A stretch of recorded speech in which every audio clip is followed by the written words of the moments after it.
इन एक ऐसे दौर में जब हर छोटी बात पर देश की एकता और संवैधानिक मूल्यों को चुनौती मिलती है, वहीं एक चुनौती सुप्रीम कोर्ट के सामने ये भी आई कि क्या सिर्फ मराठी का नाम होगा और उर्दू का निशान भी मिट जाएगा। इस क्वेश्चन का आंसर करते हुए सुप्रीम कोर्ट ने एक ऐसी बात कह दी जो देश के हर कोने में, हर गली में, हर जुबान बोलने वाले को सोचने पर मजबूर कर देगी। महाराष्ट्र के अकोला डिस्ट्रिक्ट के छोटे से कस्बे पतूर में म्युनिसिपल काउंसिल की नई बिल्डिंग के बोर्ड पर जब मराठी के साथ उर्दू भी लिखा गया तो कुछ लोगों को दिक्कत होने लगी। ऐसा लगा जैसे उर्दू सिर्फ एक भाषा नहीं, एक झरोखा है जिससे कुछ लोगों को अपराध दिखाई देता है। अब यही मामला जब सुप्रीम कोर्ट तक पहुंचा तो बेंच ने सिर्फ कानूनी नहीं, इंसानियत और देश की डाइवर्सिटी की मिसाल पेश की। एक तरफ तो देश वैसे ही रिलीजियस कॉन्फ्लिक्ट से गुजर रहा है, जहां कई एक्ट्स और लॉज को चैलेंज किया जा रहा है क्योंकि वो माइनॉरिटी कम्युनिटी के हक के बारे में नहीं सोचते। लेकिन दूसरी तरफ कुछ ऐसे इश्यूज भी हैं जो जनता के बीच में उठ रहे हैं, जैसे कि लैंग्वेज। जस्टिस सुधांशु धुलिया और जस्टिस के विनोद चंद्रन की बेंच ने बॉम्बे हाई कोर्ट के एक फैसले को बरकरार रखते हुए कह दिया कि मराठी के साथ अगर उर्दू का इस्तेमाल हो रहा है तो इसमें कोई कानूनी रुकावट नहीं है। ना Maharashtra local authorities official languages act 2022 इसे मना करता है और ना ही संविधान। Language is not religion, language does not even represent religion, language belongs to a community, to a region, to people and not to a religion। इसी highly praised judgment में ये भी कहा गया है that language is a medium for exchange of ideas that bring people holding diverse views and beliefs closer and it should not become a cause of their division। लेकिन ये बात कहना आसान है, मानना मुश्किल, खासकर जब उर्दू को देखा जाता है एक पर्टिकुलर धर्म के चश्मे से और हर लफ्ज को कम्युनल कलर मिल जाता है। कोर्ट ने खुद माना कि language should not be mixed with religion, पर असल दुनिया में क्या ये पॉसिबल है? जस्टिस धुलिया ने कहा, language is culture, language is the yardstick to measure the civilisational march of a community and its people. So is the case of Urdu which is the finest specimen of Ganga Jamuni tehzeeb और the हिंदुस्तानी तहजीब which is the composite cultural ethos of the plains of northern and central India। पर सवाल ये है कि क्या आज का इंडिया वो गंगा जमुनी तहजीब समझता है या सिर्फ वोट बैंक पॉलिटिक्स और मेजोरिटेरियन आइडेंटिटी के बीच ही हम सब कुछ टटोलते हैं? ये फैसला सिर्फ एक साइन बोर्ड का नहीं था, ये फैसला था एक जबान की इज्जत का, एक तहजीब की पहचान का। कोर्ट ने ये भी क्लियर किया that it may also be of some interest to know that when we criticize Urdu, we are in a way also criticizing Hindi, as according to linguistics and literary scholars, Urdu and Hindi are not two languages, but it is one language। अब आप सोचिए, अगर उर्दू से problem है तो क्या हिंदी भी hate का शिकार बनेगी? क्योंकि सिंटेक्स, ग्रामर, फोनोलॉजी सब कुछ तो मिलता है, सिर्फ स्क्रिप्ट अलग है।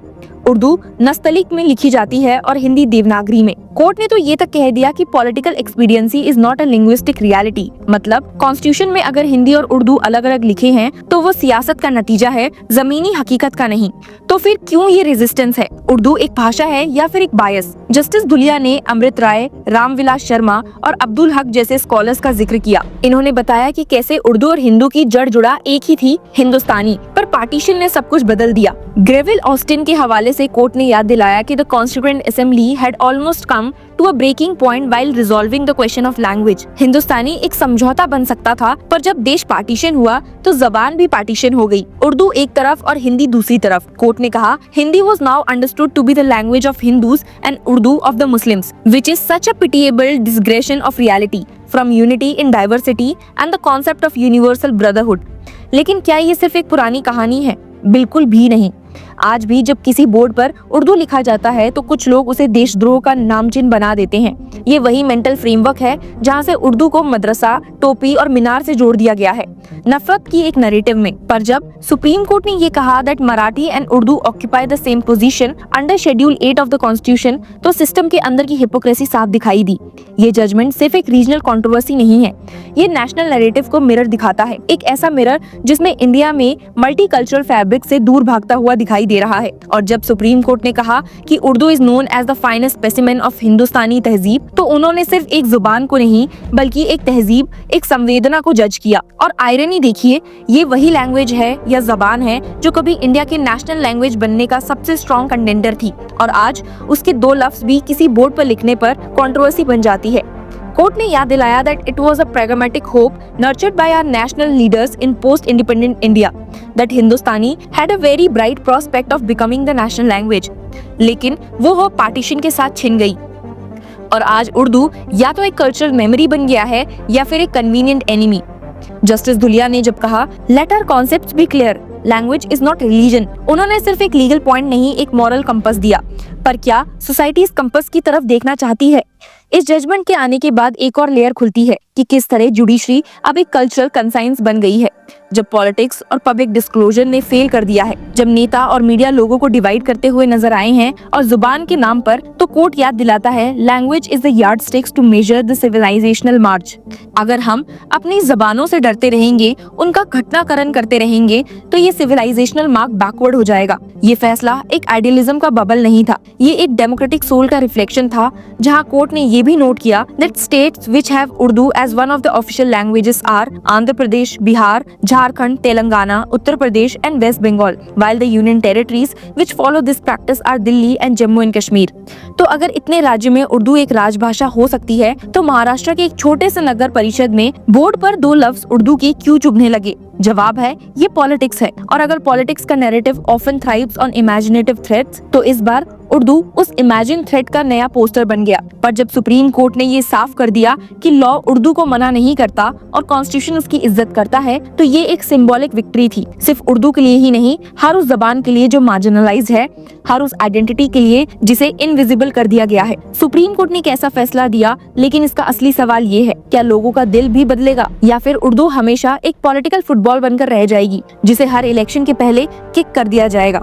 ये फैसला एक नई डिबेट की शुरुआत है, जिसमें हम सबको तय करना है कि क्या हम जुबानों को अप्रिशिएट करेंगे या उनका कम्युनलाइजेशन करते रहेंगे। क्योंकि अगर उर्दू का मतलब सिर्फ एक धर्म बन गया है, तो कल कोई दूसरी जुबान भी इस हेट का जबान बन जाएगी और फिर कोई जुबान बचेगी ही नहीं। आपका इस पर क्या कहना है, हमें कमेंट्स में जरूर बताइए। Hello law lovers and justice seekers, welcome to law Chakra. हम आपके लिए लेकर आए हैं कुछ बहुत ही exclusive. Introducing law Chakra prime membership, जो आपको देगा exclusive access like never before. चाहते हो कि सबसे पहले आपको मिले latest legal updates? Law Chakra prime के साथ आपको मिलेगा early access to exclusive content, critical case analysis, courtroom battle का ब्रेकडाउन, वो भी बाकी व्यूअर्स से पहले। मोर अपडेट्स, मोर एनालिसिस, यानी कि फुल इनसाइडर एक्सेस, वो भी बस घर बैठे। यही नहीं, प्राइम मेंबर को मिलेगा access to exclusive interview session with renowned जजेस, लीगल एक्सपर्ट्स एंड लॉयर्स। ऐसे इनसाइट्स जो आपको कहीं और नहीं मिले। इसी के साथ अगर आप कभी सोचे कि हम कैसे लेकर आते हैं आपके लिए ये लीगल अपडेट्स, तो इसके लिए भी प्राइम मेंबर्स के लिए है हमारे पास एक special sneak peek behind the scenes of law chakra. Brainstorming session से लेकर ब्लूपर्स तक सब कुछ। In short, more content, more update and more analysis. Political legal controversies हो या इन डेप्थ लीगल सेशंस, सब कुछ आपको मिलेगा एट वेरी मिनिमल प्राइस। बनिए लॉ चक्र की प्राइम मेंबर और अनलॉक कीजिए full potential of legal knowledge. अभी ज्वाइन कीजिए।